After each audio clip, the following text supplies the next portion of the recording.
you're experiencing FPS drops while playing PUBG, there are several steps you can take to improve your gaming experience. Follow this guide to help stabilize your frame rate. Step 1. Check system requirements. Ensure your computer meets the minimum or recommended system requirements for PUBG. If your hardware is below the required specifications, consider upgrading your components. Step 2. Update graphics drivers. Visit the website of your graphics card manufacturer NVIDIA, AMD, or Intel and download the latest drivers. Keeping your drivers up to date can significantly improve performance and fix bugs. Step 3. Adjust in-game settings. Lower your graphics settings in PUBG. Navigate to the settings menu and reduce options such as texture quality, shadows, and effects.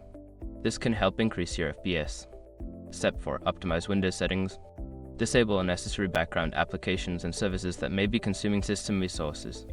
You can also adjust your power settings to high performance to ensure your PC is running optimally. Step 5. Monitor temperature and performance. Use software to monitor your CPU and GPU temperatures. Overheating can lead to throttling, which causes FPS drops. Ensure your system is well ventilated and consider cleaning dust from fans and components. By following these steps, you should see an improvement in your PUBG performance. Enjoy your gaming.